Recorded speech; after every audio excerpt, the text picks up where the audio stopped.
Count 1-2 to McKenna Frank. She'll hit this one into right field, but just hits off the top of that fence, foul. Count remain 1-2. In a second, I'll be joined by my broadcast partner, Joe Foreman. He went to fix the camera. Once he gives me the signal, he will be back for his regular duties as play-by-play.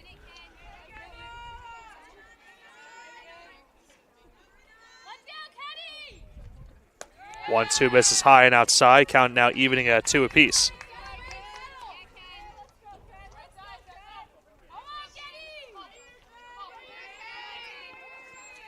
So now a 2-2 count from McKenna Frank here.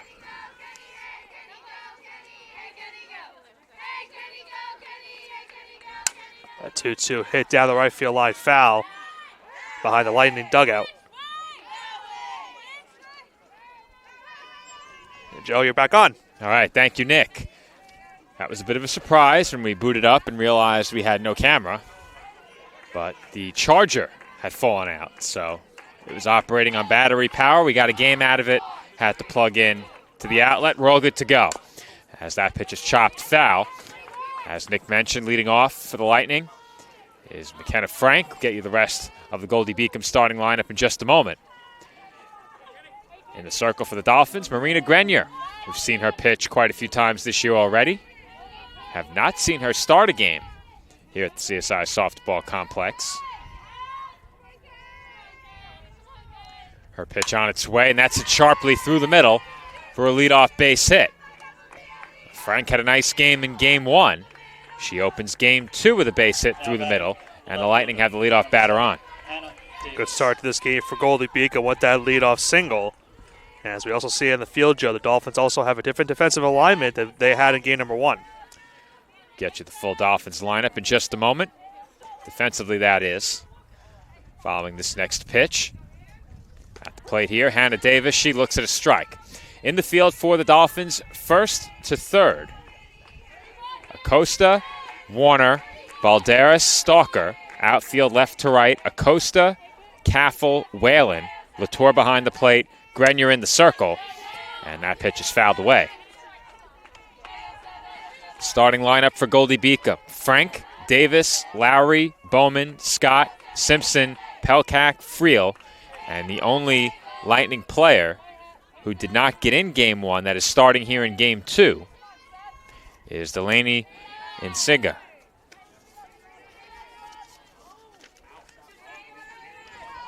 Count 1 ball and 2 strikes on Davis.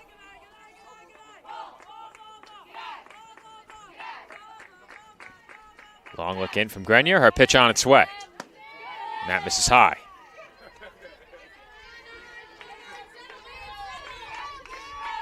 Dolphins fell to 8-13 with a 6-1 loss in Game 1. The Lightning now 12-17 on the year. This Game 2 of a doubleheader. We got underway right on time at 5:30 p.m. as that's hit out to center. Caffel there, and she makes the catch. Nice job by Caffel tracking that one down for the first out of the inning. So Lightning thought they had another base hit right there into center field. The center fielder. And now brings up Alex Lowry, who had herself a good game number 1. Lowry was 2 for 3 in Game 1. She had a run batted in, also drew a walk. Ahead of her, Davis was 1 for 4. Frank was 3 for 4 with 2 RBIs and a run scored. Lowry bats here with a runner on first and 1 away. And that pitch is swung on and missed. Lowry just looked like a little bit late or out in front on that one. She's down early in the count, 0-1. For Grenier in the circle, this is her 8th appearance. She's pitched 13 innings, allowed 23 hits. So that's fouled away. She's also allowed 14 runs, 13 of those earned. She's walked 6 and struck out 10. Opposing batters hitting .383 against her.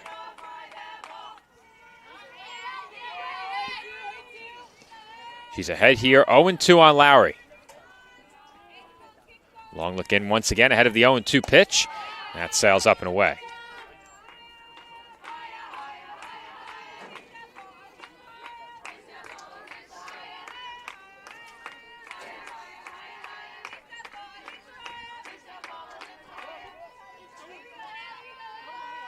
And calling for time was Lowry. It is not granted as that's fouled away, and Grenier is taking her time, working methodically here in the first inning.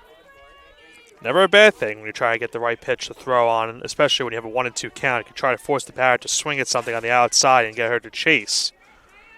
Just take another long look here to try to get that strikeout. Once again, Lowry fights off that pitch foul.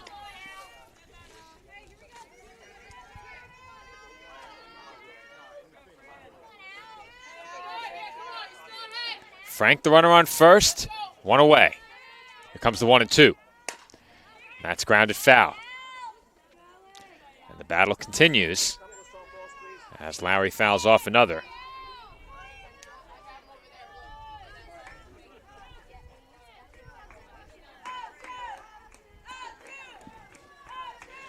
Home plate umpire will retrieve some new softballs.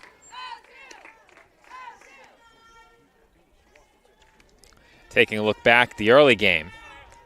Final line. Dolphins 1 run on 5 hits, 2 errors. The Lightning 6 runs on 11 hits, no errors. I mentioned already multiple hits for Frank. Autumn Simpson and Lowry at the plate here also had multiple hits. As Nick, if you look up above the Lightning dugout, you will see stuck in the top of the tree one of those foul balls. I do see it. I originally was looking at the one still behind home plate, but I do see it now. So we have 2 softballs stuck as that's fouled away again. Lowry has fouled off a couple in this at-bat. Certainly making work right here. It's still 1-2. You know, a stat that isn't tracked through our means of collecting stats via Stat Crew and uploading them to the NCAA, they do not track the average length of a hitter's at-bats. As Balderas slides to her knees and makes the stop, it's short. The throw to first, not in time, as that would have been an incredible double play. Could have put that as a web gem right there, but still a web gem nonetheless for Balderas, getting that play at short and almost getting the double play at first base. But Lowry just reached safely. That will bring up Bryn Bowman. Bowman 1 for 4 in game 1. Top 6 spots in the lineup all hit safely as Latour's throw was high to second base. It's a stolen base for Alex Lowry, and the Lightning now have a runner in scoring position with 2 outs.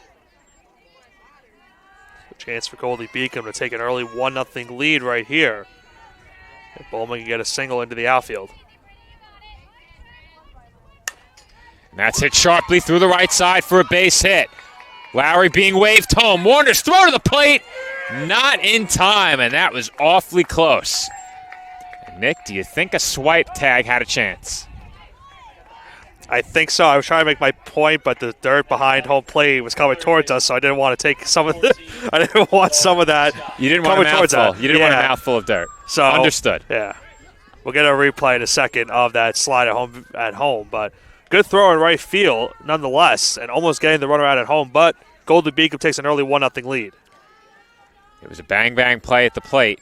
Their only chance would have been that swipe tag, but not a bad throw as the runner's going, or at least straight away from first. So the Lightning generating a run in this first inning behind going on that pitch during that last at-bat. The stolen base yields them a run. Here comes the 1-0 pitch, and Morgan Scott takes out of the zone for ball 2. And we just got to look at the replay of that last RBI hit. Lowry, good job by her to slide on that throw. If she did not slide, she would have been certainly out. So it's a good heads-up play by her. The Dolphins almost got her out on that slide attempt. Got a great look at it. As that one swung on and missed. And Grenier gets back in the at-bat. The count now 2-1.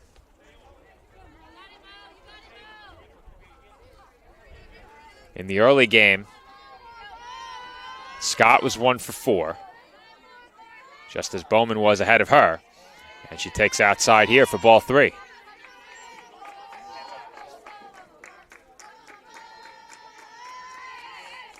Well, Nick, I'm about to lose my personal MacBook. Do you have a charger? I do, if that middle outlet reopens. I know statistician had to charge the cell phone as that's fouled back. personal items that are being stored here at where we're currently sitting behind, just about behind home plate. There's a lot of electronics out here right now. Just a bit. And they're all very dusty. I just took a notice at the stats laptop. That needs a good cleaning with some of those electronic wipes. Won't help, as that one's fouled away. You don't think so? No, because I don't want to talk about why I know it won't work, but it won't work. All right. I'll leave it at that. Mostly because it's my fault. Don't want to talk about that. Okay, so you're taking blame, but I'm taking responsibility. That's all we'll get at for that. Okay. Though I did ruin it in an effort to clean it many, many years ago. Okay. Comes another 3-2, and that's hit sharply through the left side for another Lightning base hit. Their third of the inning. That will move the runner up to second. Bowman stops there. And it's a 2-out base hit for Morgan Scott. That will give Autumn Simpson a chance with 2 on and still 2 out. And we saw what the Lightning did in game number 1, Joe. They certainly are capable of getting 2-out hits. Got a couple so far in this one, and now try to get home the second run of this first inning. There's a big swing and miss by Simpson for strike 1. Simpson 2 for 4 with 2 runs batted in during game 1. Grenier hoping to limit the damage to just 1 here. There's a swing and miss for strike 2. Good off-speed pitch right there to fool the batter. And 1 strike away from getting out of this inning and keeping it a 1-run game. 0-2 the count. Pitch on its way. And that's off the outside corner. We saw in game 1 both pitchers using that outside corner to get strikeouts in that one. Dolphins thought they had it right there. Looks like it just missed. Count 1-2. Grenier still in control. And that's hit hard the other way, but right at Victoria Whalen, who was there to make the catch. And the side is retired. The Lightning strand 2 on base. They score once in the road first inning. Our score, 1-0. Goldey-Beacom. Dolphins come to bat after this. Dear softball, where to begin with what you have given me? I have struggled with you at times, but you have unequivocally made me who I am today. You have given me light in the darkest times where I thought light could not enter. Growing up, you were there for me when social groups may not have been. You were there through familiar hard times, and you never gave up on me. You have introduced me to so many influential people in my life, and I wouldn't have dreamt of meeting if it was not for you. You always kept me motivated to pursue a dream. No matter what was going on in life, you kept inspiring me to chase my dreams. And you have taught me many life lessons of overcoming, perseverance, and what it truly means to dedicate yourself to your craft. You have taught me that success is not guaranteed or promised, and that it is earned every second of every day. Softball, you have guided me, pushed me to be my best, and inspired me. You kept me going when I thought I had no more to give. At times, you were my last hope. You have led me to this moment here, today, where I could not be more indebted to you. My name is Jenna Lilly. I am a senior softball player at the University of Oregon, majoring in sociology with a minor in psychology.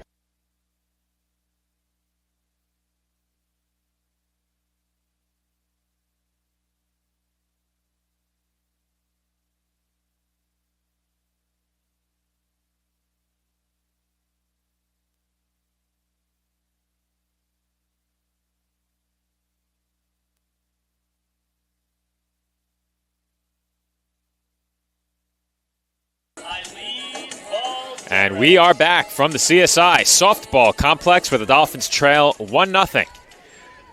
After 1/2 inning of play, the Lightning scratch out a run due in large part to a 2-out stolen base. An RBI base hit then gave them the lead as Eileen Balderas hits one well out to center.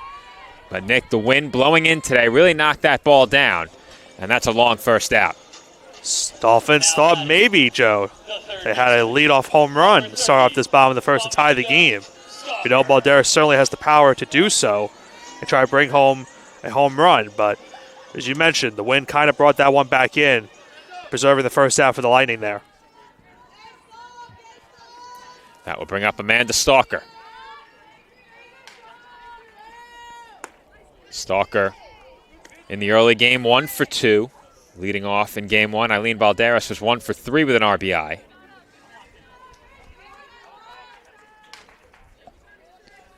Stalker ahead 1-0 here. And that half swing cues one out to second base. And the flip to first is in time to retire Stalker for the second out. Now that one, Stalker initially did not run outside of the box because was not expected to make contact on that half swing. So an unfortunate break for CSI right there. Now 2 outs of the inning.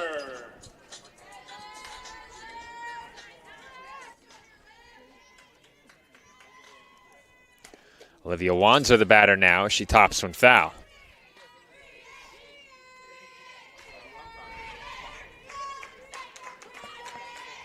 Wanzer in game 1 was 0 for 3 at the plate.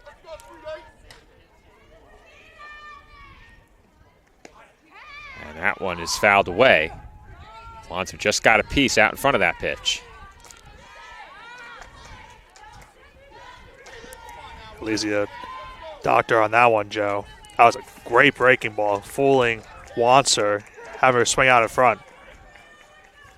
I neglected to mention, as the Dolphins made a couple of quick outs, that Elysia Doctor is the starting pitcher, or Elysia, excuse me.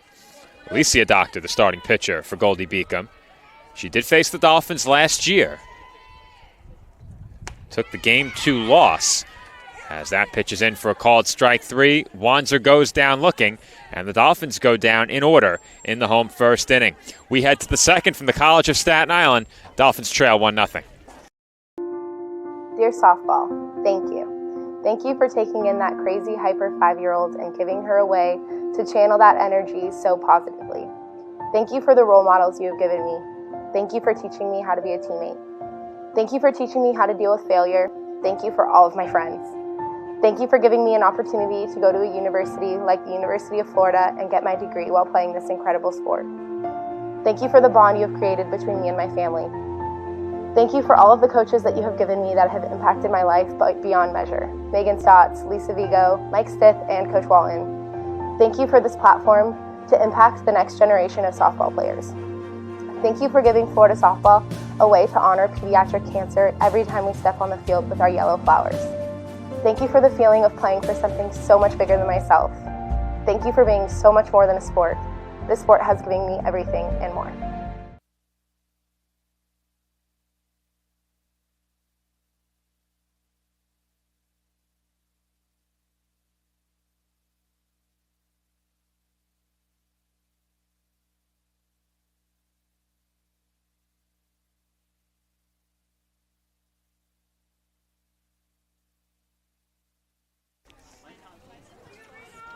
And we're back from the CSI softball complex as the first pitch of the second inning is in for a called strike.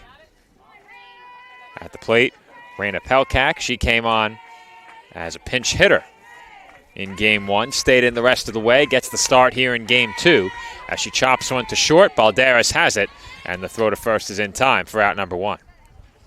A strong start for the Dolphins there. Okay, a nice ground ball. Balderas had to take her time off the bounce and throw that one to first base for the first out. I'm glad Tyler did not say number 00. So good job by Tyler. He did say 00. Initially, to start the game, he did say it. Oh, and you went over there and said, we don't do that here. I didn't, though. I didn't. Okay. I helped him with the music. Who told him is the question. I don't know if anyone told him. Who told him we don't do that here? I don't know. Maybe he didn't. Maybe I'm just thinking that happened. Oh, so now you're throwing him under the bus as Anissa Acosta makes a nice pick over at first base, and Emma Friel is retired. I mean, Joe, it wouldn't be the first time someone's been thrown under the bus on this broadcast. It would not. Certainly won't be the last. The question is whether or not they come to us and address it during the break. We don't do that here either. No. 2 away. At the plate, Delaney and Singa, and she falls behind 0-1.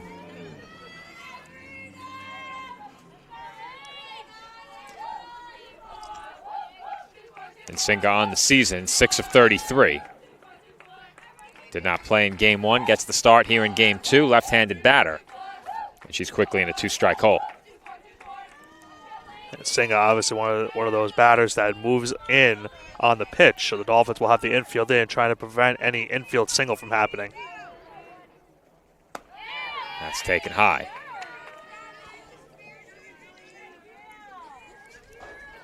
Dolphins have gotten good third base play from Bridget Motley so far this year. Nearly made a big play in the last game, just couldn't get the throw over to first in time. Tough play on a slow chopper as that slapped foul. Obviously now they have Amanda Stalker, who's in the outfield in game number 1. Now she gets to start at third base today.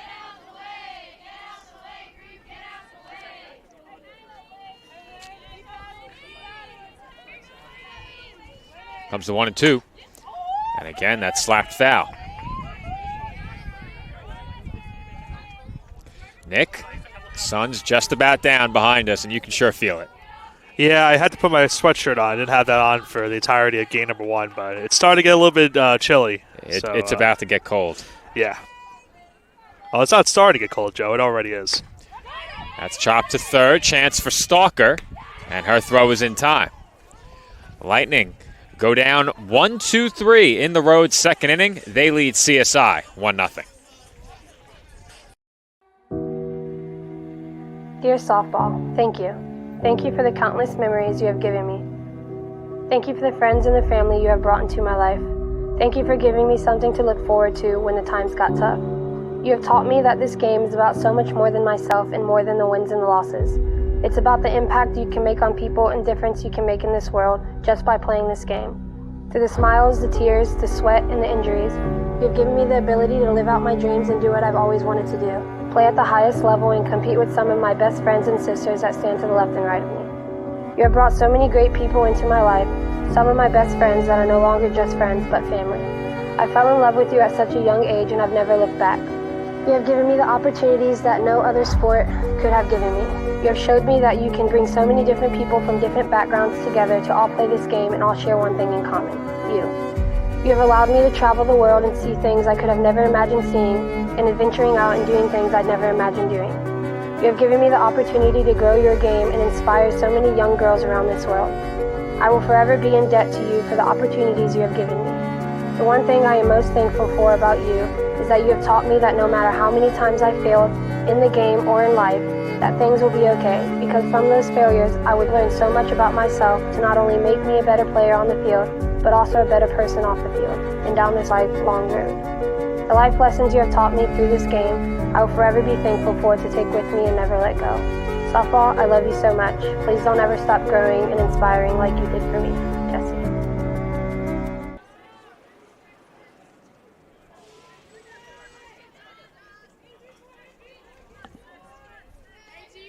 And we're back from the CSI softball complex, where Anissa Acosta is now ahead in the count 2-1. So Acosta with a double. Game number 1 was also robbed of a hit down the third baseline.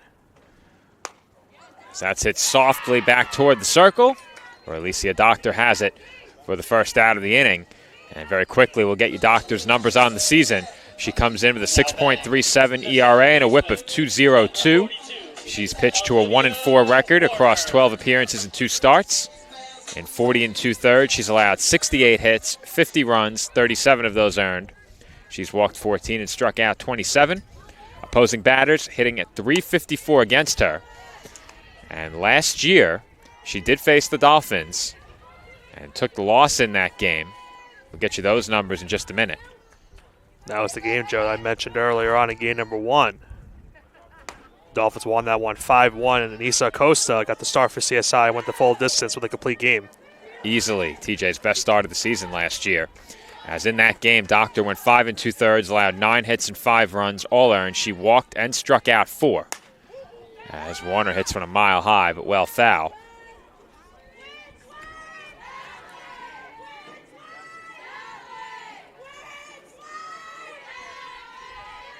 I think they wanted to hit it fair, Nick. They want her to straighten it out just a bit. Just a bit. That misses outside for ball 3. So Warner is now ahead 3-1.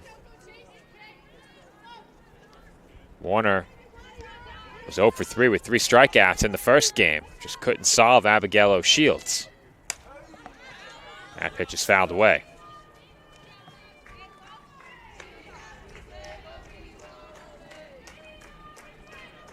Count now full on the CSI second baseman. One away, bases empty, home second inning. pitch from Doctor sails up high for ball 4.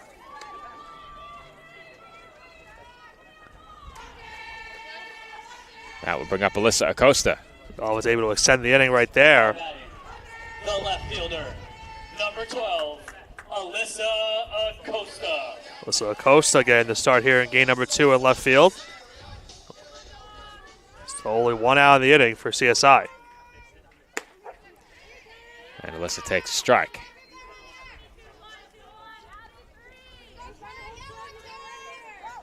Acosta did not play in game 1.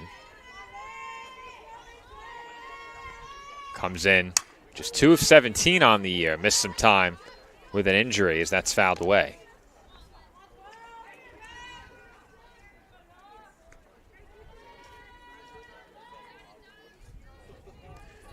Acosta quickly in a 2-strike hole. Pitch. It's hit the other way. Foul. I hope. Yes, Joe. Okay. Can't see it from where I'm seated, I know. and can't see it via the camera angle at home. So for those who missed game 1, our plan before the season was dual camera. One behind the plate, a bit of a wider shot, and another behind the outfield wall as Acosta misses low. However, the plan with the camera on the outfield wall was contingent on us being able to back our cart up against the wall, stand on the back, and then anchor the camera to the wall. We don't have a cart or anything that will allow us to stand up against the center field fence as that's popped up. Shallow center, long run in, but the catch was made by Lowry in center field for the second out. As I was saying, Nick, that plan was contingent on us being able to park the cart behind the center field wall and attach the camera. No cart for the foreseeable future, so until we have it back, no outfield camera. It'd be interesting to see what the view would look like at right field with the sun the way it was earlier on. This game obviously now We had it didn't work. Yeah. You can't have the camera pointed at the sun. As that pitch is in for a called strike to Victoria Whalen. Obviously now the sun's starting to shade down. Now we're starting to see, as you see in the infield, it's starting to shade a lot. So for these outfielders, still a little bit of an issue for now. But for their sake, hopefully we'll go down. The sun will go down just a little bit. Might see another under the lights spot here at the softball complex. Won't be the first time. This game will certainly be finished under the lights for sure. As Whalen fouls that one back. Whalen with just 33 at-bats on the season, 9 of 33, comes in hitting at .273. Does have a home run and 9 runs batted in. She's behind 1 and 2 here. And she swings and misses for strike 3. They do throw behind the runner at first, but the inning was over. And the Dolphins strand 1 in the home second inning. CSI still trails 1-0 as we head to the third.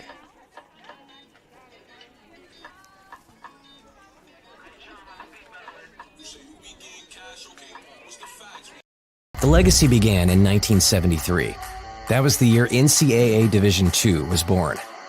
And since the very first day, our division has shaped generations of student athletes with a true sense of academics, athletics, and community. That is 5 decades of graduations, championships, teamwork, and personal development. 50 years of shaping student athletes into world-class leaders. NCAA Division II. Our division, our legacy. Right behind you. Got it. Oh. Yeah. She's walking towards the dugout right now.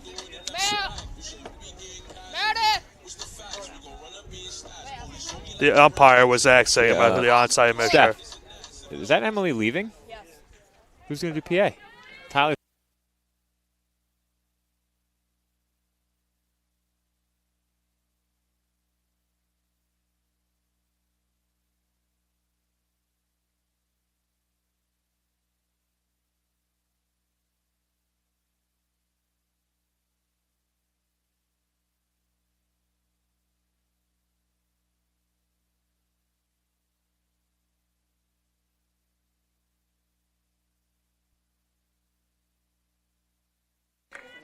And we're back from the CSI softball complex where the Dolphins trail 1-0. That pitch is hit out to straightaway center. Caffel there waiting, makes the catch on the backhand for the first out. Now batting, the left fielder. It's a quick out number one recorded by the Dolphins right there to start off. It's top of the third inning. They still trail this one 1-0 early on. That pitch in for a called strike. And Davis is behind 0-1.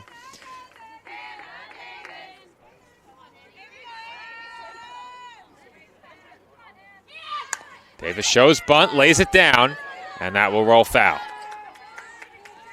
It almost looked like at one point it hit Davis on the way down the first base line. But I guess it did not make contact with her on her way to first. But did roll into foul territory, counting out 0-2.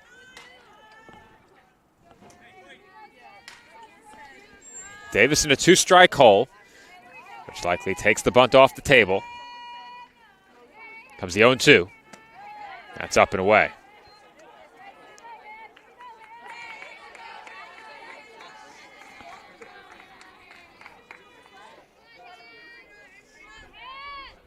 Davis 0 for 1. Frank ahead of her was 1 for 1. She's now 1 for 2 following that last fly ball as that's hit out to right center. And that falls between Caffel and Whalen for a 1-out hit. Nice job by Davis right there, finding the soft spot in the Dolphin defense where the Dolphins didn't have anyone near right center field.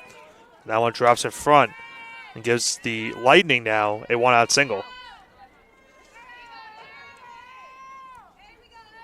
Grenier's pitch on its way as the runner is going, and that was fouled back.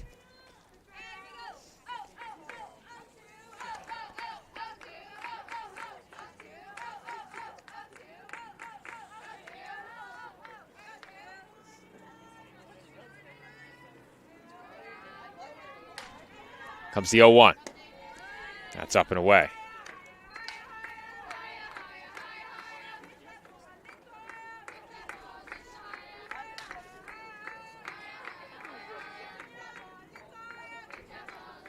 Comes the 1-1. That's fouled off again. And Grenier is now ahead 1-2. And Nick, she's done a good job pitching from ahead in the count. And that's what CSI is hopefully trying to keep this way going on. They're already down 1-0, and we saw what the Lightning did in game number 1. They already had 11 hits in that one. Runner going again as that's lined into center for a base hit. Caffel comes up throwing to third. Lowry does not stop running, and she takes second on the throw. Well, adding to their hit total now are the Lightning. That's going to be I think that was number 6 or number 5 they have in this one. But nonetheless, they do get the single and the advancement at second base for Lowry on the throw to third base. That will be their 5th official hit now of the game. So, second and third, 1 out. Tough spot for the Dolphins here, trying to get out of this inning and keep it within reach. So, we'll see what they can do right here. Bryn Bowman at the plate, looks at a called strike 1. Bowman 1 for 1, drove in a run earlier. And while Grenier has gotten ahead of hitters, that strikeout pitch just hasn't been there, has not struck out a batter yet in this game. And now she works with 2 in scoring position and 1 out in the inning as it's a squeeze play, and they get the out at home. The bunt did not travel more than a few inches in front of the plate as the throw goes to second, and the Lightning steal a run. In to score is Lowry, as the rundown induced between first and second allows her to score. The bunt unsuccessful as the run was cut down at the plate, but perhaps a moment of redemption for Bowman, who drew the throw to second. A long sequence right there for these two teams. But now the Lightning have a 2-0 lead. We're going to replay of it in just a moment. But Goldey-Beacom with heads-up base running to get that second run.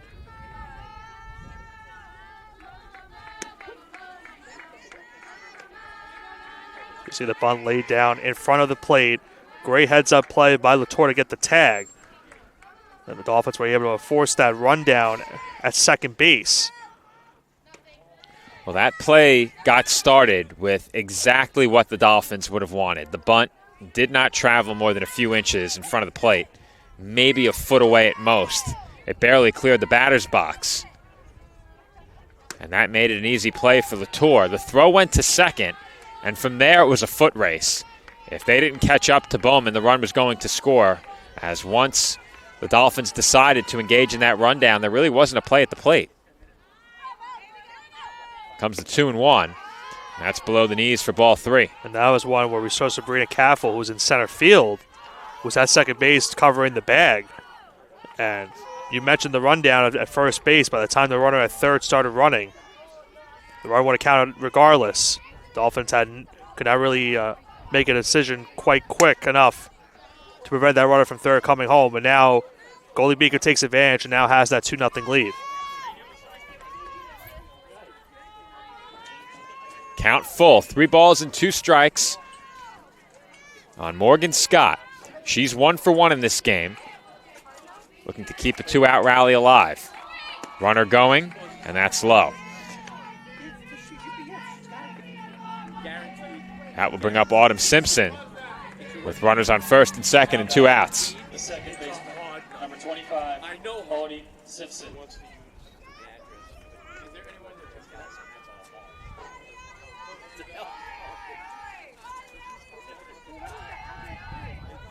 First pitch on its way, and that's outside for ball 1. Simpson came to the plate earlier in the game with 2 on base. She's 0 for 1. Her team already leading by 2. She comes to the plate here in another RBI spot, and she's quickly ahead 2-0.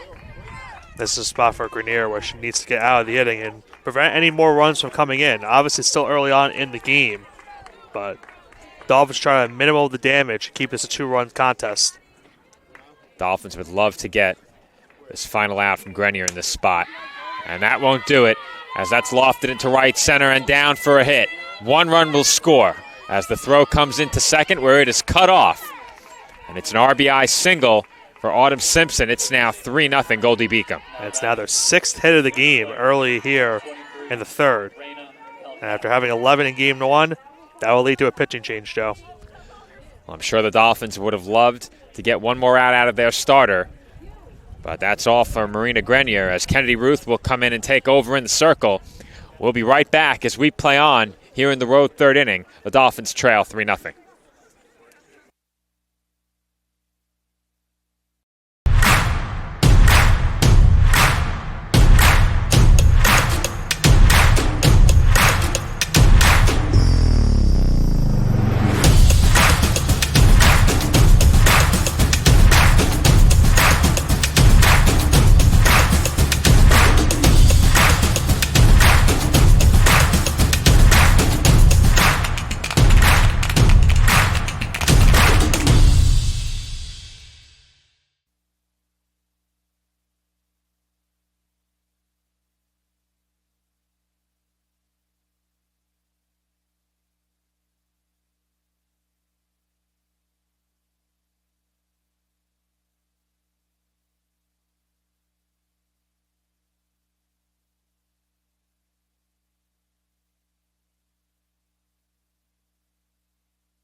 We're back from the CSI softball complex where the Dolphins have turned to Kennedy Ruth for 1 more big out in this 3rd inning. The deficit is 3. 6 hits in the game for the Lightning already. Dolphins hoping Ruth can strand 2 on base in this spot as that's popped up just beyond the infield. And the basket catch is made over the shoulder by Warner, and the side is retired. The Lightning strand 2 on base, but not before they score twice. Our score, Goldey-Beacom 3, Staten Island 0.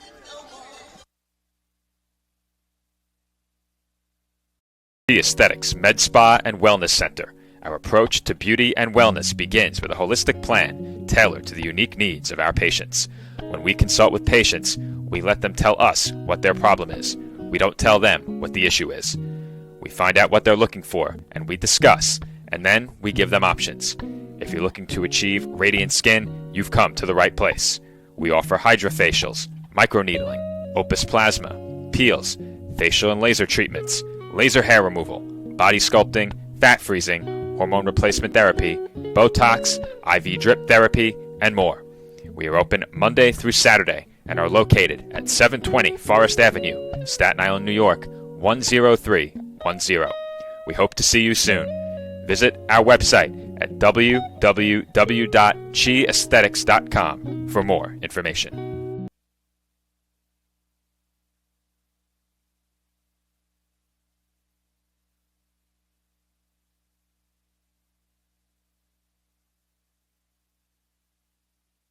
Number 6. And we're back here on the ECC network with the Dolphins now trailing by 3. Our score, Goldey-Beacom 3, Staten Island nothing, as the Dolphins come to bat in the home third inning.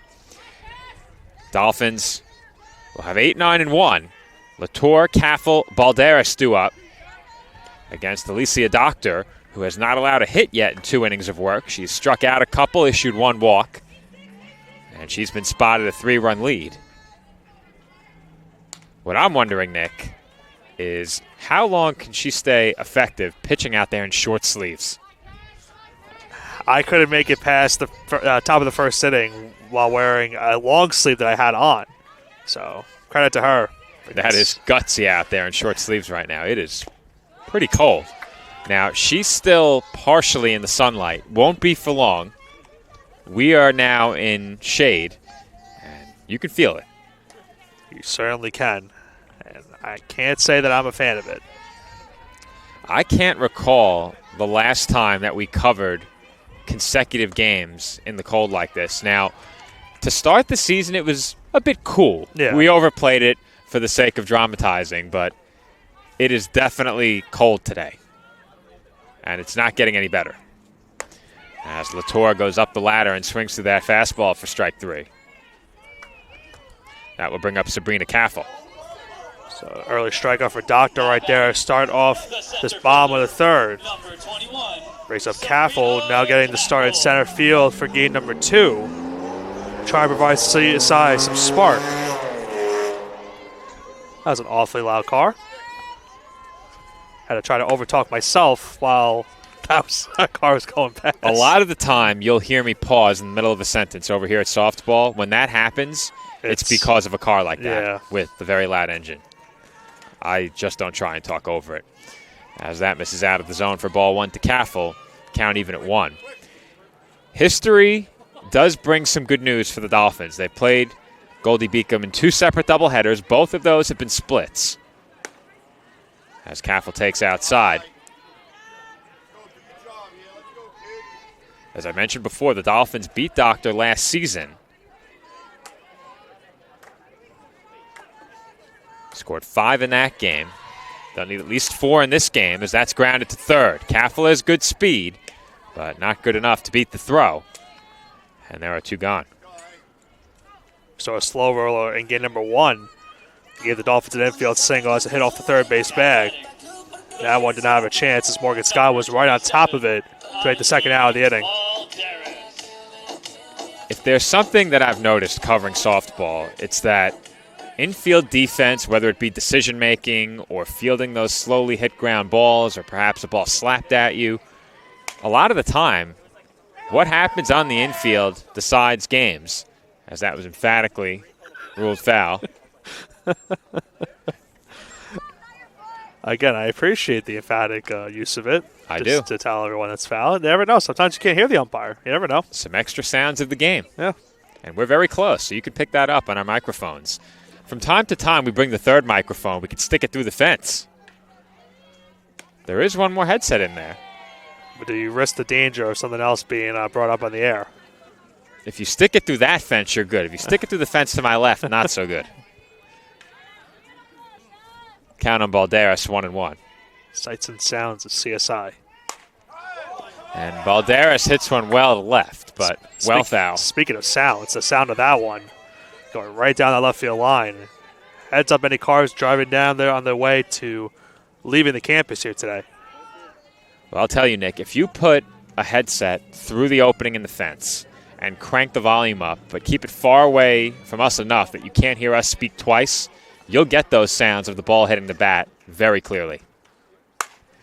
And that was hit well once again, but straight into the glove of the shortstop, Frank. And just like that, the side is retired. The Dolphins go down 1-2-3 in the third as we head to the fourth with Goldey-Beacom leading 3-0. Kettle Black on Staten Island, a top 5 wing joint in America by Food and Wine magazine. Serving daily lunch and dinner at the bar or on the floor. Perfect for family and group parties with top shelf drink and delicious food. From great times with good friends. Live sports and watch parties. To Staten Island's hottest nightlife. The Kettle Black features live music and DJs weekly.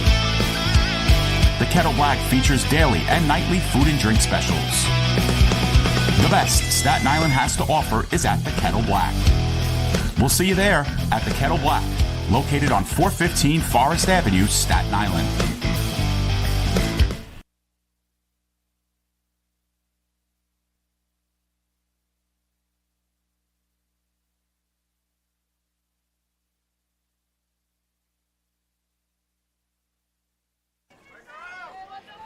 And we are back from the College of Staten Island, where the deficit for the Dolphins is 3 runs entering the fourth inning.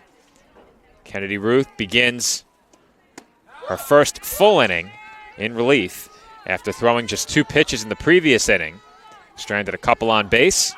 First batter she will face here is Emma Friel. Friel is 0 for 1.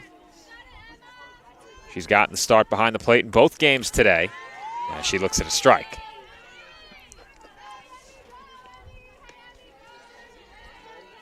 And we know Ruth has experience coming out of the bullpen and giving the Dolphins some innings of work. They're going to need her to do it once again here. Comes the 1-1, and that's in at the knees. Ruth ahead 1-2.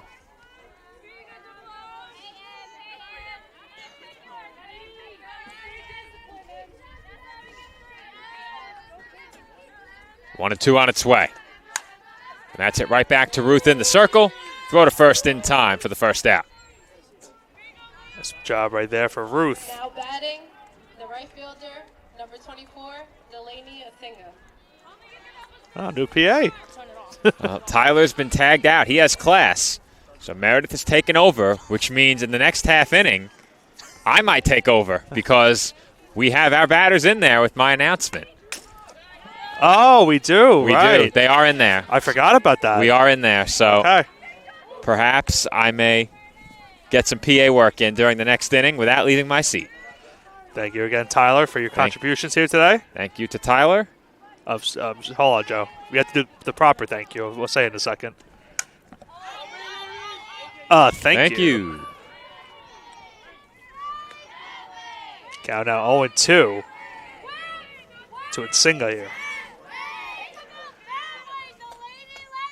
Nsinga 0 for 1 at the plate in this game. That's popped up, foul ground. And out of reach. Thank you. Thank you. Thank you. Nick and I, big fans of the Academy. For those who are wrestling fans, you'll get the reference. We're always ready, willing, and able. You know, the first time I heard that, I didn't know it was a thing. It took you a little bit. You came over to me and said, what does that mean? I wasn't watching back then. You were Those not. are the NXT days. Yes, sir. I have the T-shirt now. I forgot you got that, right? I like that it says American Alpha on the front. I thought that Right. was pretty cool. As that swung on and missed by Nsinga for strike 3. Hear the Fanatics behind me, Joe? They were very happy about that strikeout.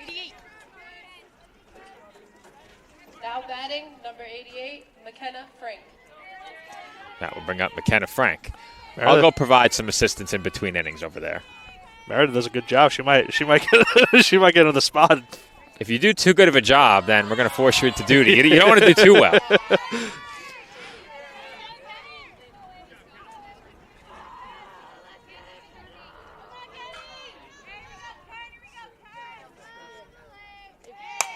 And that's it out to straightaway center. Caffel is there, and she makes the catch to retire the side. 1-2-3 inning in the circle for Kennedy Ruth as the Lightning go down in order. They lead CSI 3-0. Hobra, a taco joint, Staten Island, where we're proud to have shared our family-first spirit with people from throughout New York City and the world. With indoor dining available both at the bar and on the floor.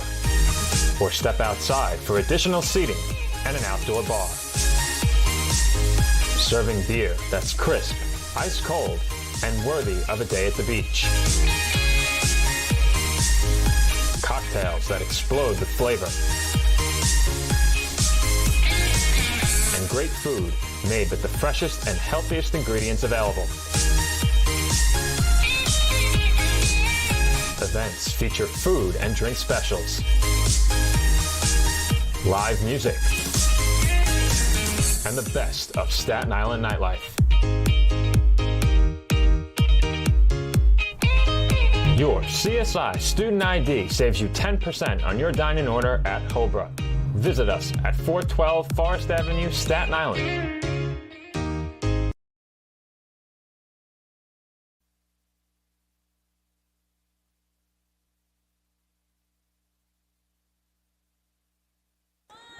Bottom of the fourth inning here at the CSI Softball Complex. 3-0 still the lead for the Lightning. Third base, Amanda Stalker. Amanda Stalker will lead it off for the Dolphins.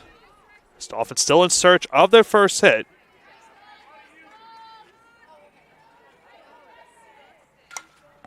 Stalker gives a half swing right there. Goes foul quickly at 0-2 count.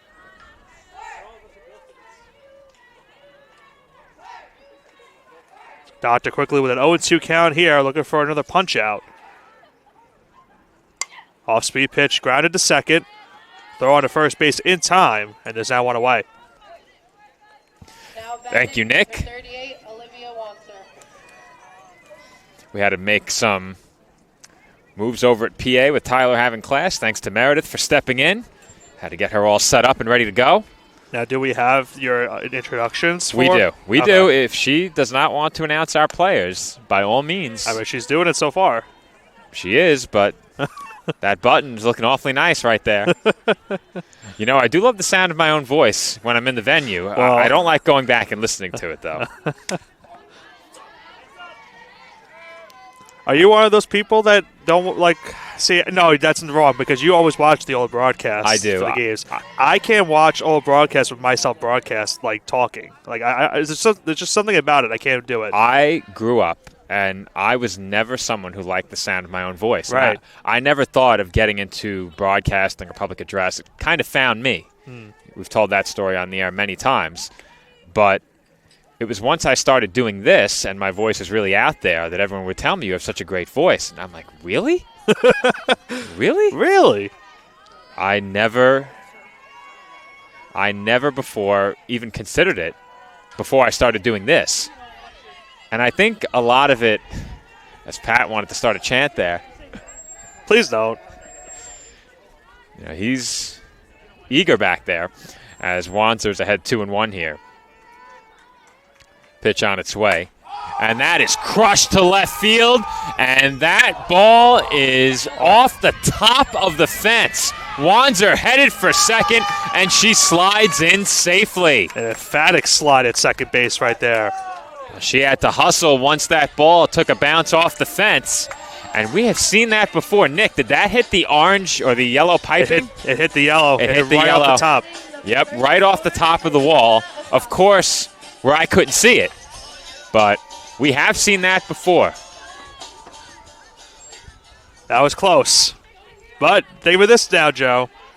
The Coast can bring home Wanser from second. The Dolphins can bring the tying run to the plate on deck. Acosta 0 for 1 in this game. Now, Steph, you can answer this question. Did Meredith make the introduction while playing Joe's introduction of it, or no? It was just the song. It's just the song, Nick. It was just the song. Just the song.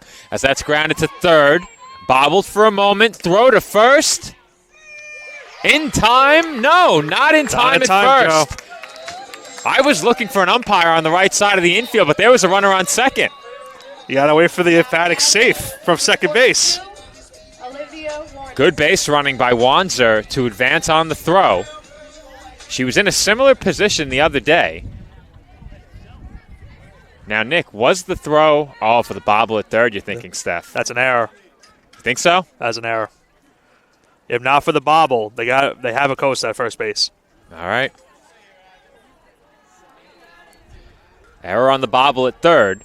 Wanzer moves up on the throw to first, and the Dolphins have runners on the corners with just one out. So now bringing the tying run to the plate and Olivia Warner. So CSI has been able to take advantage of this inning so far. Almost getting the home run earlier in the inning from Wanzer. Costa able to reach on that error at third. Can CSI bring home a run here to trim this deficit? First pitch on its way to Warner, and that's out of the zone for ball one. Doctor was not happy with the call. Thought she had a strike on that one. Just looked like it missed on the outside corner. Warner, without an official at bat, walked her first time up. Chance to put the Dolphins on the board as she takes high for ball two. And it looked like the exact same spot that she threw pitch number one. And again, just missed a little bit onto the outside corner. So a dangerous at bat already. It's 2-0 now for Warner here. Warner in the driver's seat, ahead 2-0. And she takes high. That last pitch was not close. And now, Doctor is one pitch away from loading the bases for Alyssa Acosta. Comes the 3-0. And that is low for ball four. 4-pitch walk issued by Doctor. And now Alyssa Acosta will come to the plate with the bases loaded and one out. The Dolphins looking to get on the board for the first time in this game. Pitch on its way. And that's chopped toward the middle. Throw goes to first in time.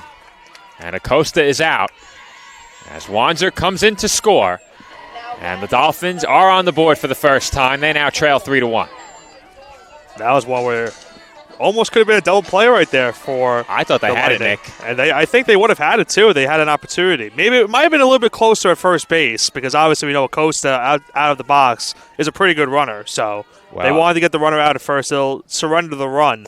But now you're in a spot where if you're Whalen, obviously a single into the outfield could tie this game.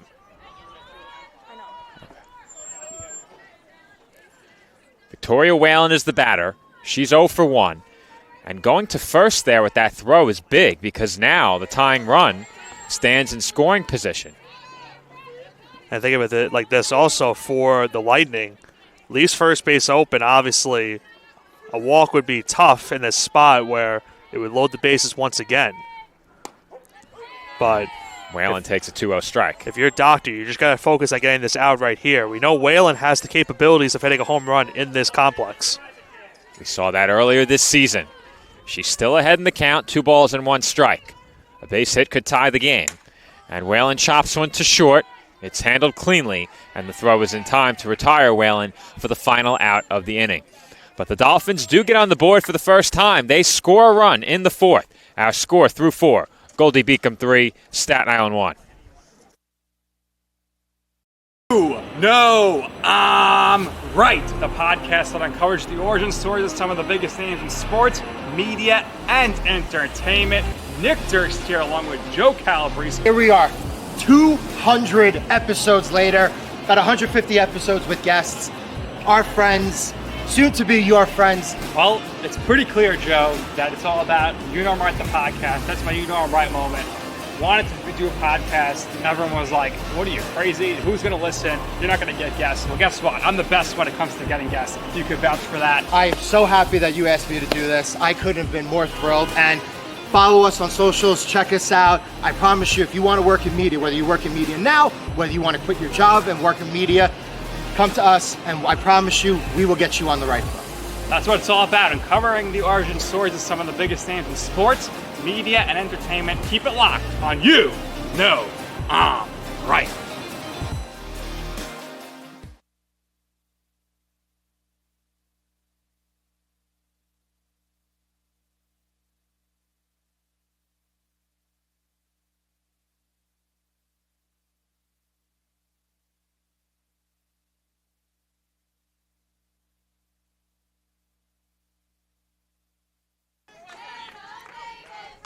And we're back from the College of Staten Island, where the Dolphins now trail 3-1. Dolphins scratch out a run in the fourth. Kennedy Ruth back to the circle after a very quick 1-2-3 fourth inning.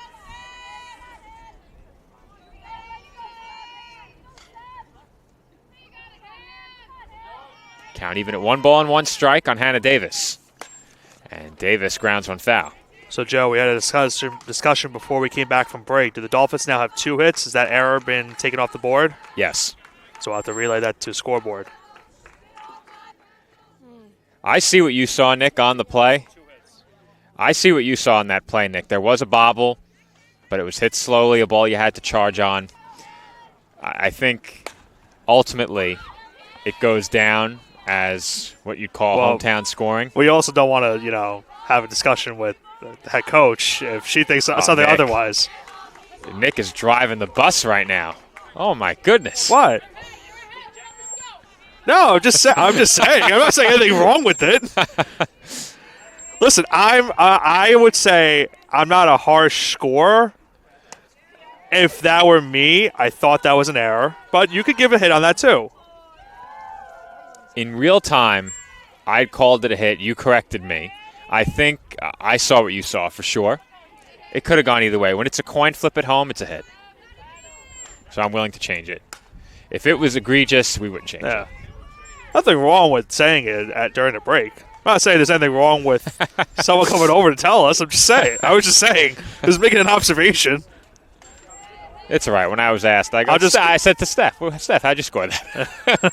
I didn't score that. I said it's not the first time. Count 2-2, and Davis fouls back another. I'll just be the roadkill again. It's okay. Do you have a replay? Yeah. Take a look back at it again and let me know what you think. See, now I'm afraid if I say what I think it is. Well, I'm curious. I haven't seen it. That's pulled foul. Well, Davis is having us go through softballs like nobody's business today. I will say it's not the first time we've had a hit error conversation here. That's why I keep the discussion going. That's another origin story that started here. I get a kick out of it, so I just engage. As that's blooped on the infield and caught by Warner. Let's run that replay back. Okay, here's the replay. You have to walk us through it, Nick. So ground ball to third. See, even then, I don't think it's a slow hit ground ball. I think in that sequence, maybe it's a hard hit ground ball and it bobbles off the glove. So maybe I could see now the scenario where you give that. You know what? I'll pull it up on the laptop. I see now why they're going to give it the head. Because do you though? No, I understand what they're getting at now. The issue was... Well, what I was getting at. Yeah, I know what you're getting at, too. What happened... Who's getting on you, Nick? He has no right. He has no right. Absolutely no right. I cannot believe that he's making these comments right now. Alex Lowry at the plate behind 0-1. I didn't know he was buzzing in from Jellyfish Fields. Ooh. Punches thrown, shots fired. He threw the first punch. Lowry behind 0-2 now. The Lightning center fielder is 1 for 2 at the plate. That's grounded foul.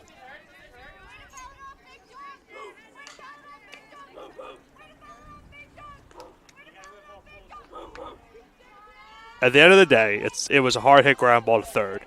That's why I could see why they're going to give it the hit, because I could see where they're coming from, try to give that a hit. So that's all I'll leave it at. That's all I'm leaving it at. I'm done. We're getting input from everywhere, Nick. I'm done with the conversation. We're getting input from everywhere, Nick.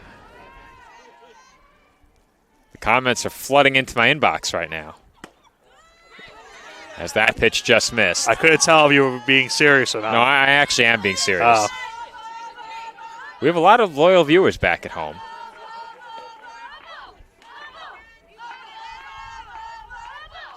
I still haven't seen the replay, which I'd like to see, as that misses inside.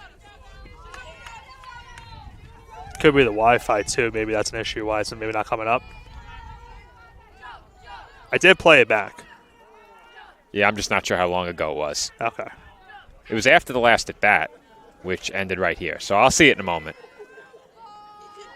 Here it is. You know what, Nick?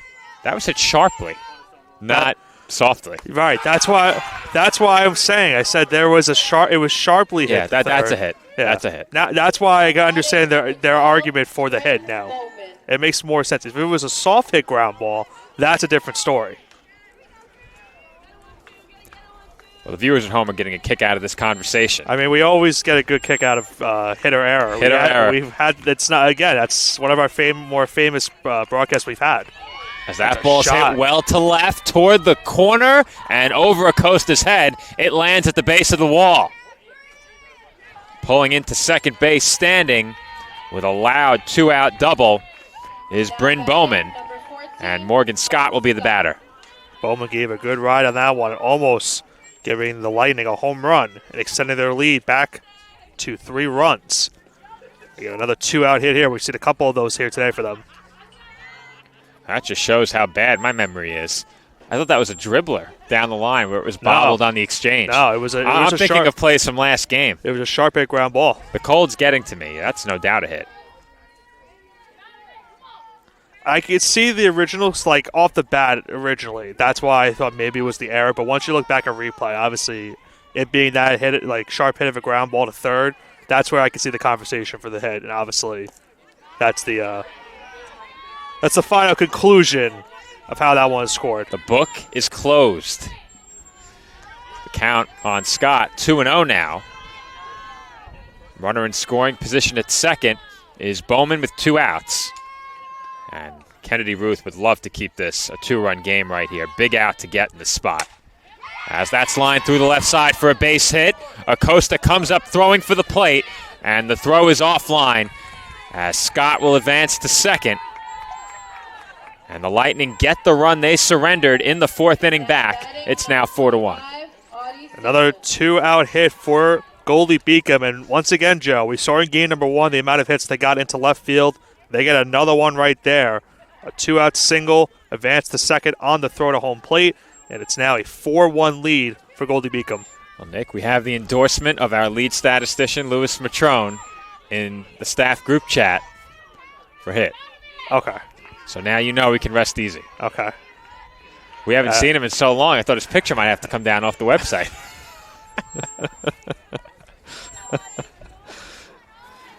Yeah, I won't be able to sleep at night if I didn't get the final statement on what that was. 0-1 the count on Autumn Simpson, and she chops one back to Ruth, throw to first in time, and the side is retired. But the Lightning get the run they allowed in the previous inning back. Their lead extended back to 3 runs. It is 4-1. Goldey-Beacom over Staten Island, headed to the home 5th. Champions know how to seize opportunities. When they see moments of greatness unfold right before their eyes, they push as hard as they possibly can, and then they push harder. Because the heart of a champion never settles, never quits, and never stops giving its all. We are champions. We are Division II. We go big, we give it everything we've got, and we win. On the field, on our campuses, in our communities, for our causes, in our careers. We rise to become champions in everything we do. We are Division II, and there are no limits here. We make our time count. We set our own path. We become champions on our terms. It's time to up your game, because we're here to play and learn. But most importantly, we're here to discover ourselves, our vision, our heart, our drive, to achieve every goal we aim for, because we want to be champions at the highest level, life. At Division II, the opportunities are here. Are you ready?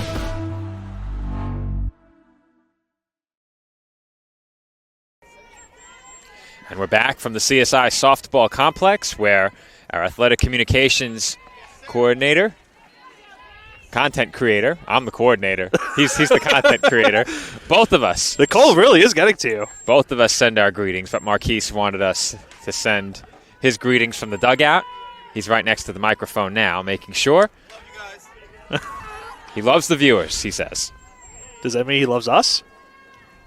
I do view the game later on demand. Okay. And you can view every game on demand at csidolphins.com/CSI Sportsnet, where you'll have a link to our entire on-demand library stored, of course, on the ECC network. They might be replaying me calling out Lou after that last half inning. Some might replay it. Some might replay that moment. Egos abound here at the commentary desk. As Cassidy Latour lines one foul. I mean, at the end of the day, we're all just trying to make sure it's the right scoring decision once we, finalize the stats and send them over. Honestly, it's more important to me to have a good time. Watching you guys go back and forth is entertaining. Yeah. Like I told you, we always have fun. Steph's like, what do you mean? We always have fun when it comes to these hit or error conversations. We always get it right. We've heard from some of the faithful fanatics here how they love some of our previous broadcasts when we talk about stuff like that. Count 2 balls and 2 strikes on the tour. I'm sure they'll love that conversation that we had again. Nick, it's your chance. Ow. It's like a loud sound. Nick's got stone hands. I didn't even make an attempt for it. Yeah, because your hands are ice cold in your pockets. That's Stone true. cold, one might say. That's how Stone Cold got his name, That's what I heard. As that swung on and missed by Latour for strike 3. Drinking a Steve Weiser after this one, Joe. What'd you say? Says drinking a Steve Weiser. Oh, a Steve Weiser. Didn't know that was a thing. Well, I know he had his own brand. He does. Oh, okay. He does. What a weird name. Well, that's one of those things he said on the microphone. Oh, it's not the actual name of what. Okay. It's not the actual thing. It's not what he has named for his company. That's something completely different. That pitch misses low to Sabrina Caffel. All this talk getting us excited for next week. If I'm doing my math right. Next weekend. Right. Next weekend. So 1 week from Saturday is WrestleMania Night 1. I booked my hotel during our first game today, admittedly. Philadelphia, Marquise. It's WrestleMania weekend. Pitch to Caffel, swung on and missed. And the throw will go to first in time. What that means for next weekend is that on Saturday, I will be here at Softball solo. I also hope to record a Dolphin pod over at the Women's Flag Football College Showcase that day.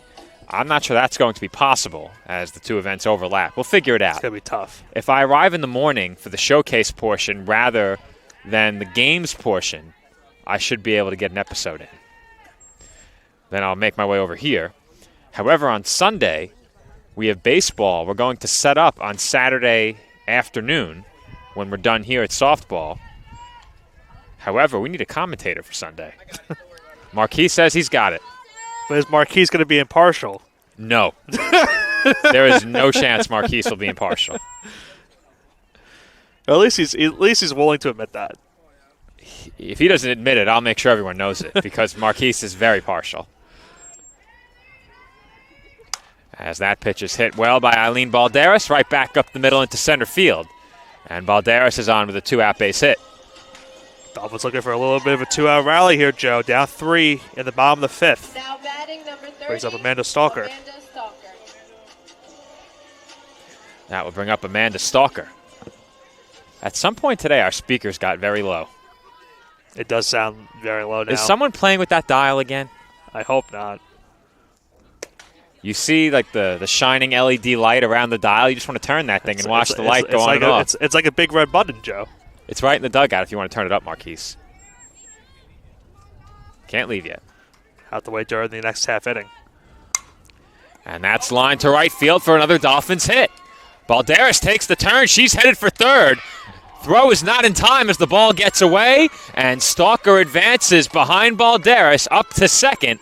And now the Dolphins have 2 in scoring position with 2 outs in the inning, and Olivia Wanzer coming to the plate. Yeah, think about what Wanzer did her last at-bat, Joe. Almost getting a home run, just hitting off the top of the wall. Now she's the tying run 2 runners in scoring position for the Dolphins and a chance to get right back into this game. Wanzer comes to the plate in a big spot here. 2 in scoring position, 2 away. And that pitch is taken low. Good job by her holding up on that one. Definitely wanted to swing.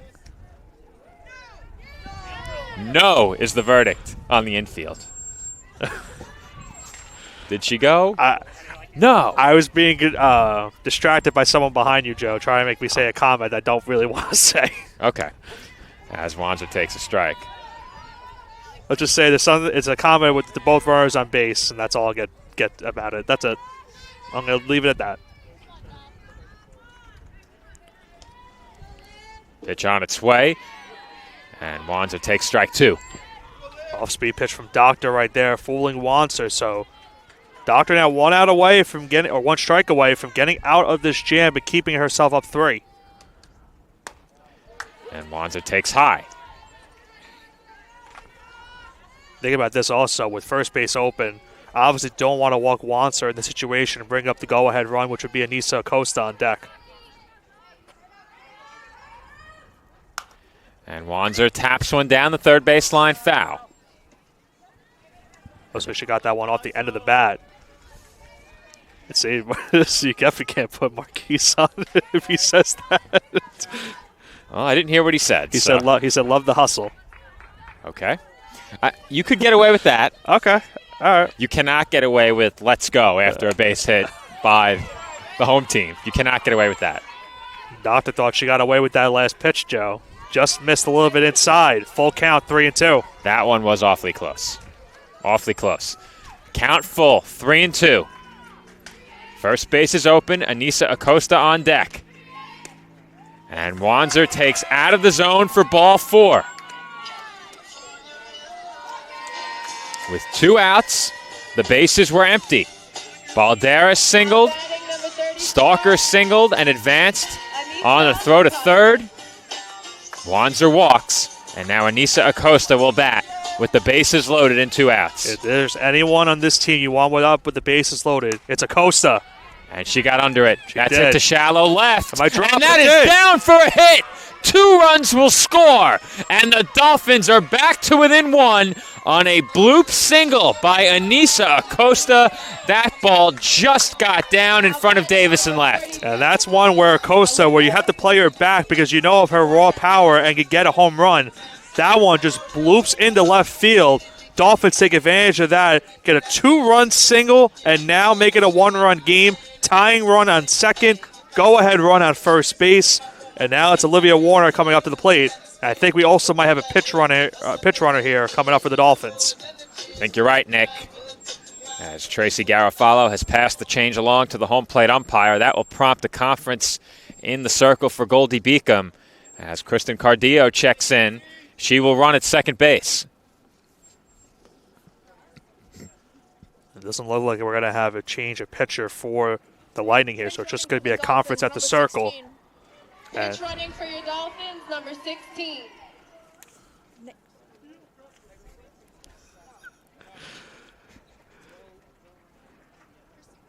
Well, I mean, she wasn't wrong. Pitch running at second base is number 16. We don't record pinch runners. That's a lot of recording. Yeah, that is a lot.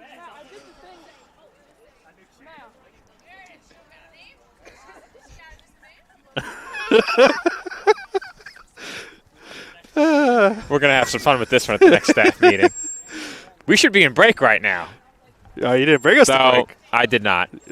There is no pitching change. It was an extended conference in the circle. Why would we want to go to break? We can hear this wonderful conversation about her not having a knee. She's doing us a favor, Nick. I'm not giving her. No, I'm not either. I'm not giving her any extra headache over here. We appreciate it, nonetheless. So I can't help but notice the name was never announced. Olivia Warner is the batter. 2 on, 2 outs. Warner has drawn 2 walks in this game, does not have an official at bat. There's been a lot of web gems of commentary in this game that I definitely have to look back into. Here comes the 0-1, and Warner takes outside. Dolphins would obviously love to add to that that reel of commentary. If they can get a big hit right here, take the lead. Comes the 1-1. Warner takes high. I think what you've seen a good portion from the Dolphins in this inning, Joe, too, is they've taken a lot of pitches, and they haven't chased like they were doing in game number 1. They're making doctor work out there. Comes the 2-1.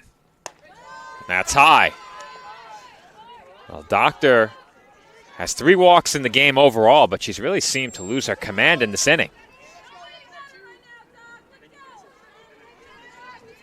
Comes the 3-1.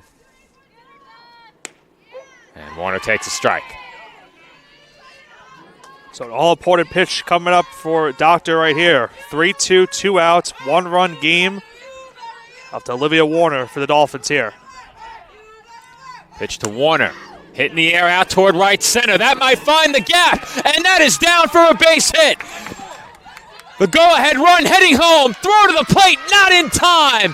And the Dolphins go in front on a 2 RBI double by Olivia Warner. It's 5-4. All of this coming with 2 outs in the inning, Joe. What resilience from the Dolphins. And I mentioned earlier, this team is resilient. They do not give up no matter what the deficit is at hand. And great base running overall from CSI. Acosta having to dive in almost with a collision at the plate.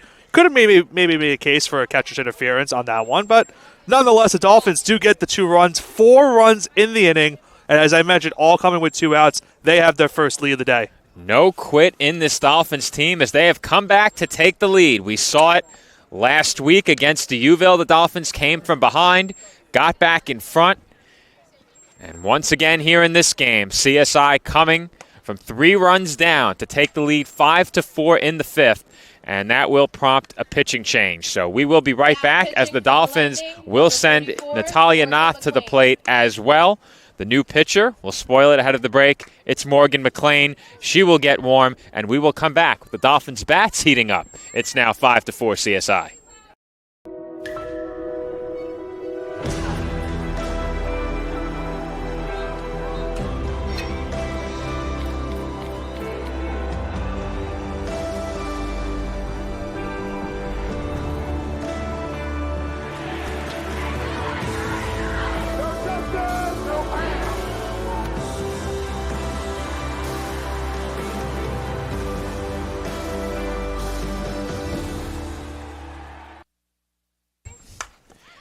Natalia Nath pops the first pitch she sees up on the infield, and that will get the Lightning out of the 5th inning.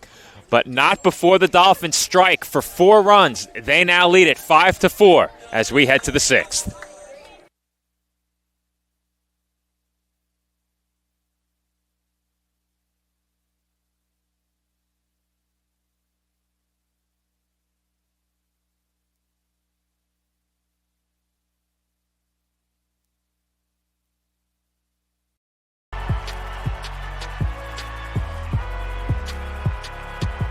Number 32, Kyle Hornsby. Inside the 30, touchdown. Michaela birds it. An incredible finish by Holmes. The NCAA and its member schools offer nearly 500,000 college athletes a path to go pro in something other than sports.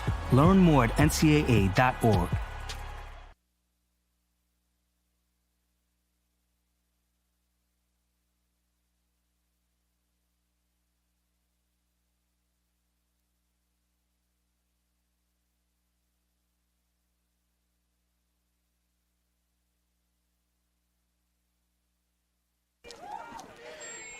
And we are back from the CSI softball complex where the Dolphins have come from behind to take the lead late in a game yet again. CSI 5, Goldey-Beacom 4 as we enter the 6th inning. Kennedy Ruth still in the circle for CSI. You would expect that the Dolphins will try and push her the distance in this game as she came on at about the midway point late in the 3rd inning. She got the final out in the 3rd, has been in since, allowing 1 run on a couple of base hits. As that pitch is fouled away down the left field line, out of play. Raina Pelkak at the plate. She is the designated player for Goldey-Beacom. She's 0 for 2. Game certainly changed on a dime. It looked like the Dolphins were in danger of not bringing home another run. 2 outs in that previous half inning.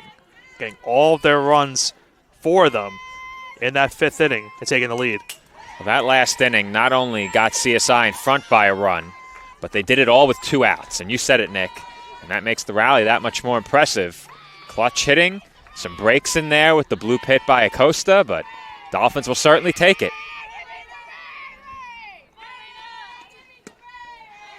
That pitch missed just outside, and the count's 1-2.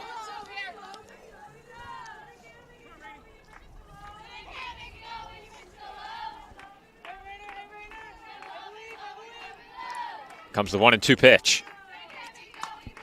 That's fouled away.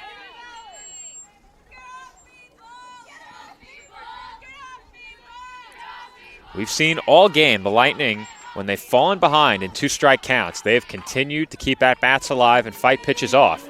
They haven't made things easy on Dolphins pitching, though Ruth has done a good job of keeping the pitch count down. She's thrown about 37 since coming in, and that off-speed pitch had Pelkak in front. And the catch was made by Balderas right along the line and shallow left for the first out. You mentioned it out in front on that pitch as Ruth threw an off-speed to fool the batter right there, get the first out of the top of the 6th inning.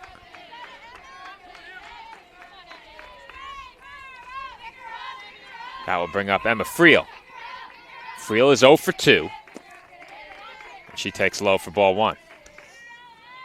You see Stalker in at third base, trying to prevent any infield single hit down that third base line.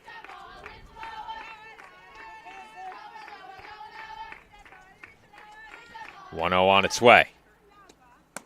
That misses high.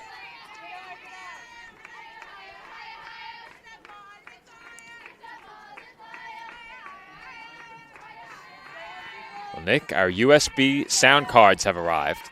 Oh. So hopefully that removes any question about the status of our audio moving forward. As that's popped up, shallow right, Whalen is there, and she makes the catch for the second out. Lightning looking for a little bloop single of their own, but good job by Whalen out in right field to track that one down. Still has the glasses on, but the sun is certainly now down from what we had earlier on in the day. Now 2 outs here in the 6th. Well, when the sun sets behind us, the right fielder is looking right at it. So until the sun is completely down, there could be a need for those glasses out in right field.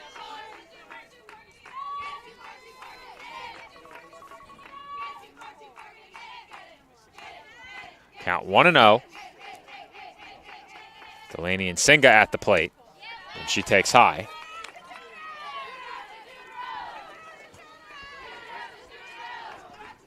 And Singa ahead 2-0 here, as Ruth is hoping for a 1-2-3 inning once again. Comes the 2-0 pitch.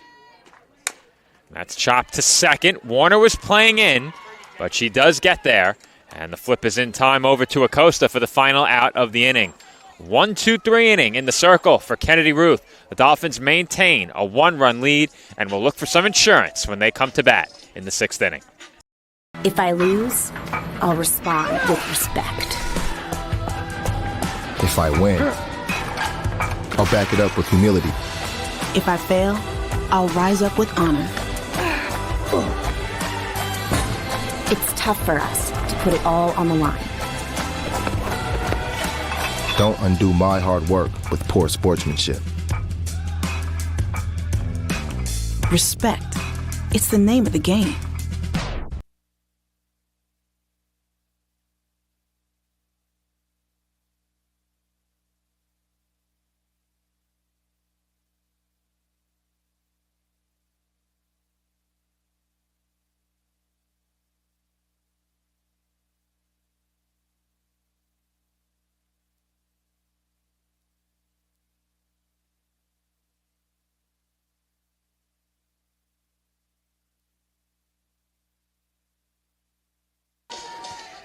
And we are back from the College of Staten Island with the Dolphins lead 5-4 over the Lightning of Goldey-Beacom College. CSI looking for some insurance here in the home 6th inning.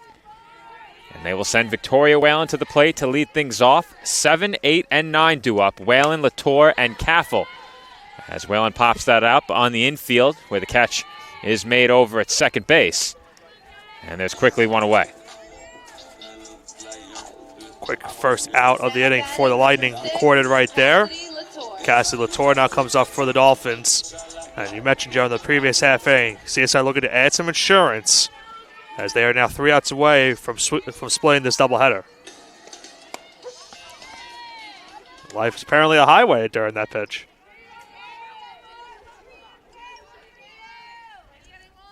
Dolphins in the game have 6 hits. All of them have come from the 1 through 5 spots in the order thus far. Balderas with 1, Stalker with 1, Acosta with 2, and Warner with 1. As Latour once again puts a good swing on that ball, hit well to left, but well foul. Wanzer also has a hit, but she's not appearing in our game summary because she was substituted out of the game. As Latour goes up the ladder and strikes out. So 2 outs brings up now a pinch hitter here, Joe, with 2 away in the 6th. Now the question is, did I say 1 out? You might have. I'm not sure. Nonetheless, Elizabeth Moore will be the pinch hitter. Pitch hitting for your Dolphins, number 23, Liz Moore. So Moore will get her first at-bat of the day in a 1-run game. Base is empty with 2 outs in the home 6th. If the Dolphins do not score, Kennedy Ruth returns to the circle with a 1-run lead in the 7th. Looking to close out a Dolphins win and earn CSI yet another split of a doubleheader against the Lightning. Not often you see a team play a non-conference opponent twice in the season. I was going to mention that. I think it was kind of rare that we saw that on the schedule. In fact, I don't think I've ever seen it in softball, period. Now, the East Coast Conference is a relatively small conference in terms of number of teams, as Moore takes up and away. So that probably has something to do with it. Also, they did meet very early in the season. Do we play Chestnut Hill again here? I'd have to check. I'm not entirely sure. We played them. Oh, we played them here already. So do we go there is the question I should have asked. I don't think so. Top of my head, I could not. I only ask because those are the 2 series we played very early. Now, I would take off my gloves and check, but there's no way that's happening right I would now. check myself, but my hands are in my pocket. Yeah. I'm trying to stay warm. Count full on Moore, 3 balls and 2 strikes. Pitch on its way from McLean, and that misses for ball 4. So we saw a 2-out rally in the last inning for the Dolphins, Joe. The person that started that 2-out rally is the one now up at the plate, Eileen Balderas. She'll have a runner at first this time around, and I think we'll have a pinch runner for Moore at first. Well, they're going to re-enter Sabrina Caffel. So Caffel comes back in. She'll go in as the center fielder and will likely come out for the 7th. Don't want to assume, but I think it's a safe bet that Caffel will come back. Good at bat, though, from Moore right there. Got up early, 3-0, was then in the count of 3-2. And it was a tough one. Obviously, an inside pitch made it, it could have been a bang-bang strike call. And Balderas hits one well out to left center field. That's down for an extra base hit. Here comes Caffel, and she will score all the way from first. It's an RBI double for Eileen Balderas, and the Dolphins pick up a huge insurance run. They lead it 6-4. That's why it really makes sense to have these pinch runners coming back into the game. Obviously, Caffel re-entering as a pinch runner. And once again, Joe, with 2 outs in the inning, the Dolphins do their damage. Got 4 runs in the last inning. They now get another one right here. Now have a 6-4 lead here, and Amanda Stalker could add to that lead with a base hit. Dolphins have come up clutch multiple times in the last couple of innings with some big 2-out hits. Pat could have got that one. As I get a look at the chemtrails in the sky above us and that foul ball. Someone could have gotten that one. If you know, you know, in regards to the chemtrails, not the foul ball. Pitch on its way to Stalker, and that's off the inside corner.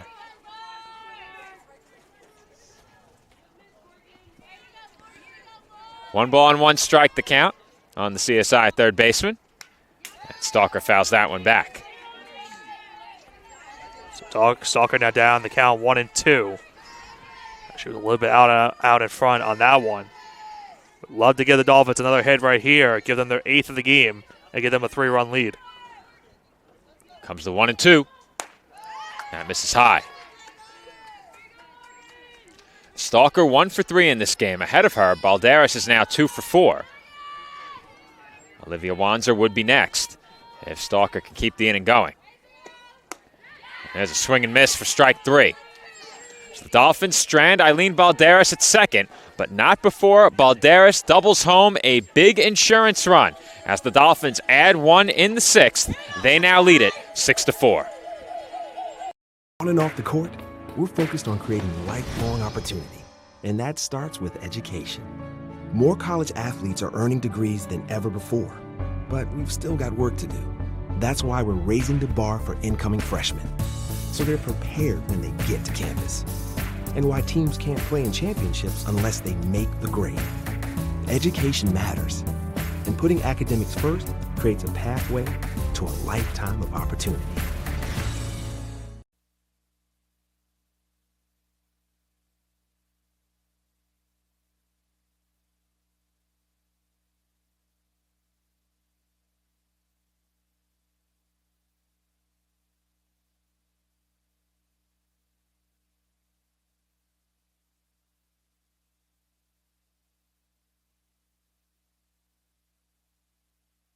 Frank. And we're back from the College of Staten Island as we get set to begin the 7th inning. Goldey-Beacom down to their final 3 outs after they led in this game 3-0. Dolphins come from behind with 4 runs in the 5th. They take a 5-4 lead there. They added 1 insurance run in the 6th. And now Kennedy Ruth is in line to win this game if she can close out a Dolphins victory here in the 7th. And that is lined straight to short. 1 pitch, 1 out, as McKenna Frank has a tough luck line out. Balderas has been very active here today, Joe, defensively, and we saw in that last half inning that big RBI double, adding to the Dolphin lead and giving them now a 2-run advantage here in the top of the 7th. They're now 2 outs away from splitting this doubleheader. In this game, Eileen Balderas and Anissa Acosta with 2 hits each, and that duo has been so big for the Dolphins this year at the plate. They've come up with runners on base and come through at seemingly every opportunity. And just when it seemed like the Dolphins were in danger of having an unfortunate repeat scenario that they had in Game 1 where they had 1 run going in to that bottom of the 5th with 2 outs, they were able to attack for 4 runs and show the offense we've seen these last couple of games from them. Dolphin bats have really come alive the last 7 days as that's popped up out to left field, and Acosta is there. She snow-coned that one for the 2nd out. So 1 out away, Joe. The Dolphins are 1 out away from getting the win. Alex Lowry, though, has had herself a day at the plate in both of these games for the Lightning. So if there's anyone that they would like to have up to try to get a 2-out rally for them, it's certainly her. Lowry 1 for 3 at the plate in this game. And she lines one into right center for a base hit.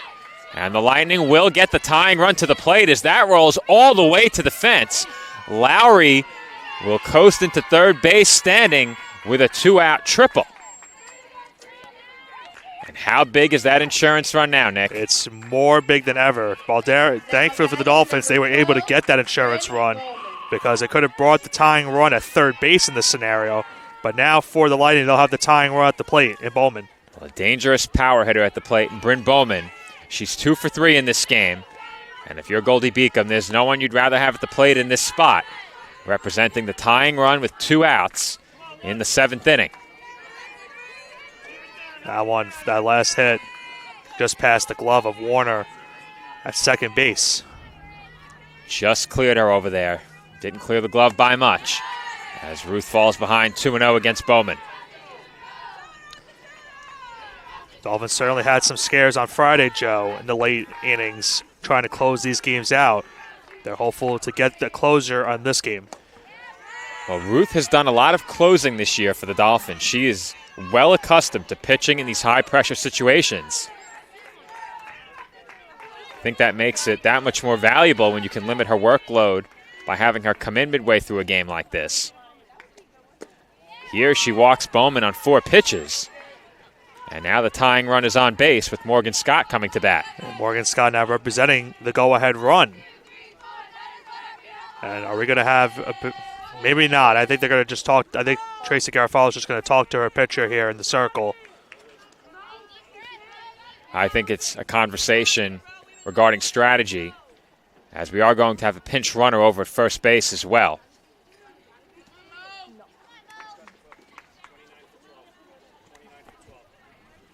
So pinch runner could be Davy Jimenez.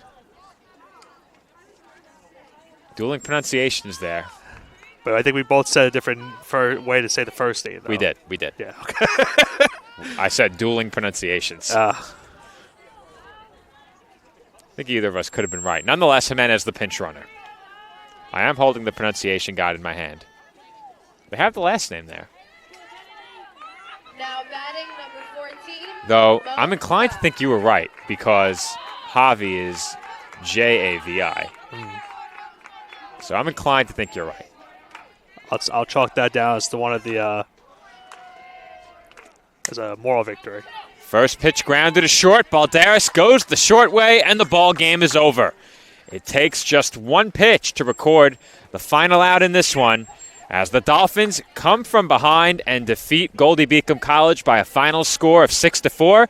And wouldn't you know it, Nick, these two teams split yet another doubleheader. It's kind of like fate, Joe, with these two teams. They just seem to always bring out the best in each other, whether it's a pitcher's duel that we kind of had in game number 1 and more of an offensive showing here in game number 2 for these two teams. Obviously, it looked like, as we mentioned earlier, it looked like the Dolphins were in trouble. Down 4-1 in that 5th inning, 2 outs. They rally, get 4 runs in the inning. Another insurance run, which is a huge and crucial insurance run they got in the 6th to give them the 6-4 win.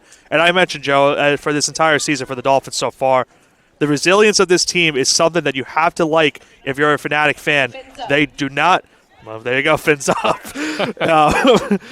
Maybe no impartial PA whatsoever. But regardless of that, the PA is supposed to be partial. Yeah, well, yeah. The PA is the definition of partial. Well, you know what happens. Regardless, my point is the Dolphins' resilience has been really good for them so far in the season. Not backing down after that 3-run deficit, getting all those runs with 2 outs, and getting a big win now. Go to final 6-4 before they go back into conference play. We'll have to see when that game happens. As we know, it was originally scheduled for Thursday.